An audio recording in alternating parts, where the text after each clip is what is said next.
Dak Prescott is Baker Mayfield. That's all there is to it. 49ers beat the Cowboys 19-12. It was a very, very defensive matchup. The Niners couldn't get anything really going in the running game until the fourth quarter. Maybe late third quarter.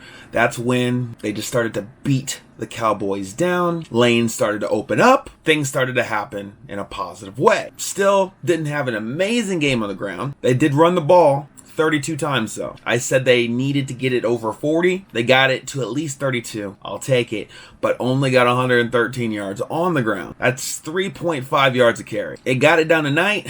But Dallas does have a good defense, and they put together a very, very good game plan for this evening. I didn't take into account that Dan Quinn used to coach with Kyle Shanahan, so he kind of knows at least a little bit of his mind and how to stop some of those schemes. The schemes were right on, so it was tough to run. Brock Purdy, 19 of 29. Mind you, there's probably 4 or 5 passes that were just throwaways, but nevertheless, 19 of 29 for 214. No touchdowns, no interceptions, no really questionable throws. The pass rush was getting to him all day long. The line was just simply not blocking well. He threw some very, very good balls, just didn't get in the end zone through the air. Not really sad about that. I'm glad that our line blocked a little better in the second half than they did in the first half. This is a ever-going trend. I've talked about this time and time again now. Second half adjustments. First half, couldn't block worth a darn, running or passing. Purdy was getting hit. He got sacked twice in that first half. He's getting pressured. He was getting hit as he was throwing. Tipped balls all throughout the game. Bright spots though.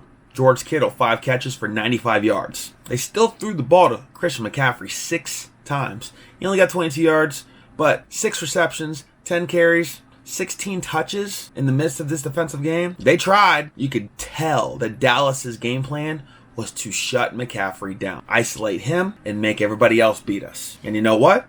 Our defense ended up being better than them. Mind you, we only got Dak down for a sack 1 time. We pressured him many, many more. I have no idea how Eric Armstead did not bring him down in the end zone for safety on that final drive. I don't understand. But Dak was under duress all day long. 23 of 37 for 206, 1 touchdown, which was a really good drive and ended up throwing into Dalton Schultz. 2 interceptions, 2 ugly interceptions, and we dropped 2 more that were gift wrapped. They weren't even tipped. He threw them straight to our chest. There was a couple from Brock Purdy where they were tipped and the Cowboys dropped, thankfully. It wasn't a bad offensive read or anything. It was just a better defensive play. They were tipped, and then the Cowboys dropped it.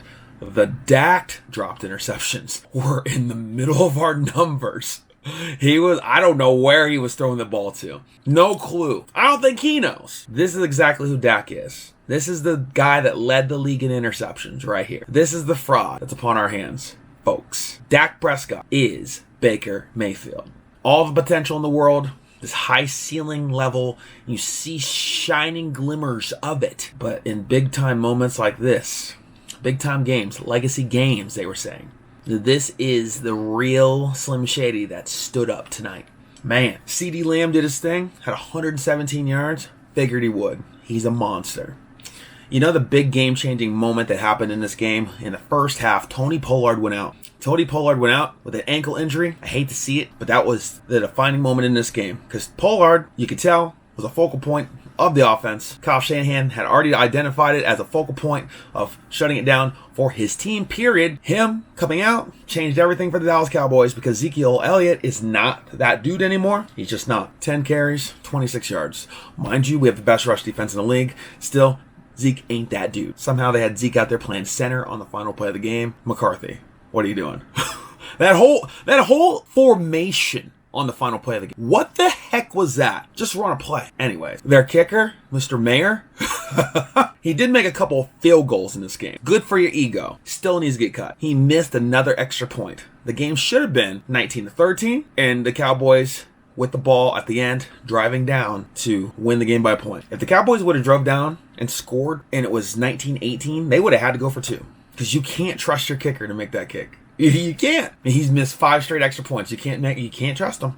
No way, bro. When Ray McCloud fumbled/muffed that punt, or was it a kickoff return? He muffed the kick. It gave me Kyle Williams vibes. 49ers fans, I'm sorry to even bring that name up.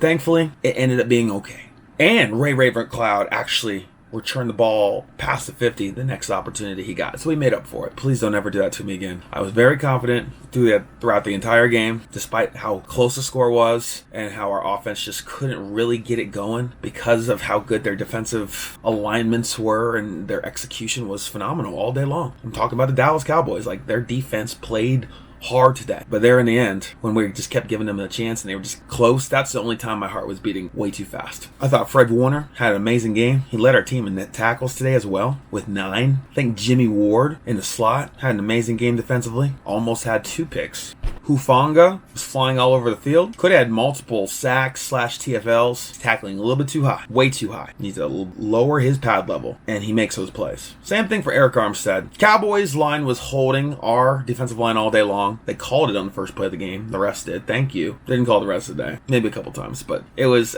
I know you can call holding on every single play, but they could not block our line. They couldn't at all. Mind you, we couldn't block theirs either. Robbie Gould remains perfect in his career in the playoffs, field goal wise. That's amazing. And now our attention is turned to the Philadelphia Eagles, the number 1 seed in the NFC. We have to fly to Philly and we'll see what's up. This is the matchup that we need to see, that we need to know who is truly that team coming out the NFC. There's a true case for both sides right now. But we will find out. We'll talk more about that matchup as the week progresses. Thank you so much for watching this video. What did y'all think about this game? Comment down below. Let's talk about it. But until the next one, peace. Burn it down!